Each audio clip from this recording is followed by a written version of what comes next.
খাবার টেবিলে বসে মাকে চোখ দিয়ে ইশারা করে বললাম আমার কথাটা বাবাকে বলার জন্য। মা ভয়ে ভয়ে বাবাকে বলল, তোমার ছেলে নাকি বন্ধুদের সাথে কক্সবাজারে ঘুরতে যাবে, সেখানে কয়েকদিন থাকবে, ওর নাকি 10,000 টাকা লাগবে। বাবা আমার দিকে তাকিয়ে বলল, কবে যাবে? আমি বললাম 5 দিন পর। বাবা তখন বলল, আচ্ছা ঠিক আছে, আমি 3 দিনের জন্য একটা কাজে বাইরে যাব, এই 3 দিন তুই একটু দোকানে বস, আমি ফিরে এসে তোকে টাকা দেই। আমি খুশি হয়ে বললাম, আচ্ছা ঠিক আছে, কোনো সমস্যা নেই, এই 3 দিন আমি দোকানে বসবো, তুমি তোমার কাজ সেরে আসো। পরের দিন আমি সকালে দোকানে চলে গেলাম। আমাদের ছোট্ট একটি দোকান আছে, কাপড়ের দোকান, সেখানে 2জন কর্মচারীও আছে। আগে অনেকবার দোকানে গিয়েছি, তবে কখনোই দোকানে বসা হয়নি। দোকানে আমার এই প্রথম বসা। দোকানে আমার কাজ হলো কোন মাল কত টাকা দিয়ে কেনা আর কত টাকা বিক্রি করা সেটা লিখে রাখা, আর কাস্টমার আসলে কাপড় দেখানো। তারপর সেই কর্মচারীরা আমাকে কাজকর্ম বুঝিয়ে দিচ্ছিল। ঠিক সেই সময় সকাল সকাল একজন কাস্টমার আসলো, সে এসে 20-25টা শার্ট দেখলো, তবে একটাও তার পছন্দ হলো না। অবশেষে সে চলে গেল। আমি বিরক্ত হয়ে কাপড়গুলো গোছাচ্ছিলাম, তখন একজন কর্মচারী এসে বলল, ভাইয়া বিরক্ত হলে চলবে না, সবসময় হাসি মুখে থাকতে হবে।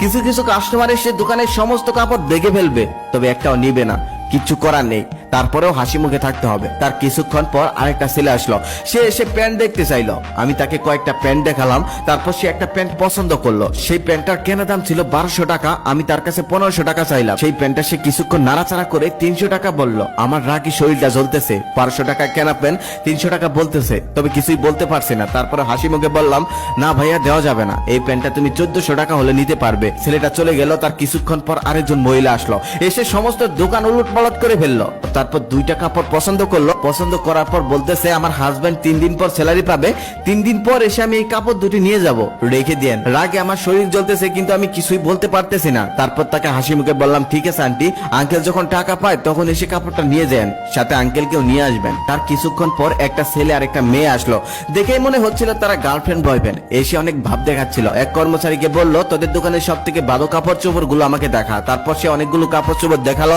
অনেকগুলো কাপড় চোপড় দেখার পর সে বলল, তোদের দোকানে আর ভালো কোনো কাপড় নেই? কর্মচারী তখন বলল, না ভাইয়া, আমাদের দোকানে এর থেকে ভালো কাপড় চোপড় আর নেই। তখন সে বিরক্ত হয়ে বলল, দূর, ফকির নিয়ে একটা দোকানে এসেছি, শুধু শুধু সময় নষ্ট করলাম। তখন আর সহ্য করতে পারলাম না, মুখ ফুটে বলেই ফেললাম, ভাইয়া আপনি তো বড় লোকের পোলা, তাহলে এখানে কেন এসেছেন?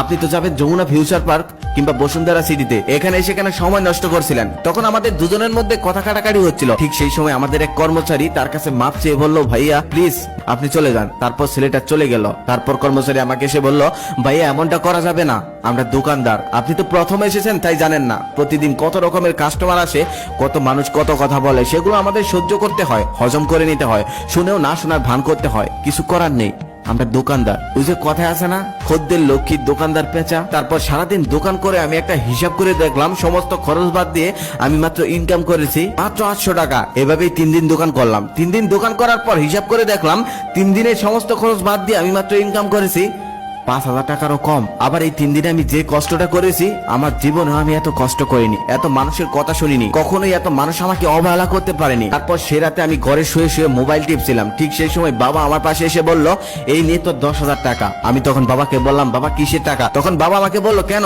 তুই না বন্ধুদের সাথে কক্সবাজারে ঘুরতে যাবি, সেখানে না টাকা লাগবে? তখন আমি বললাম, না বাবা, আমি ঘুরতে যাব না।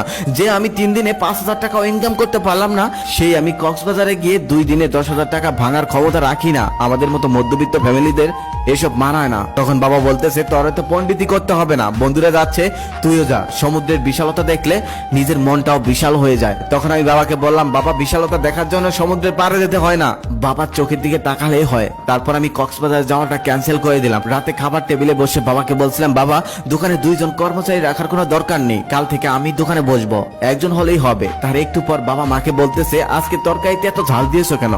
চোখে পানি এসে যাচ্ছে। আমি খুব ভালোভাবে বুঝতে পারলাম তরকারি ঝালের জন্য বাবার চোখে পানি আসেনি, বাবার চোখে পানি এসেছে আমার কথায়। শত কষ্টের মধ্যেও সন্তানদেরকে ভালো রাখার জন্য কত কষ্টই না করে তার। আর সেই সন্তান যখন বাবার পাশে দাঁড়ায়, তখন সত্যি বাবারা কেঁদে ফেলে। এই কান্না দুঃখের কান্না নয়,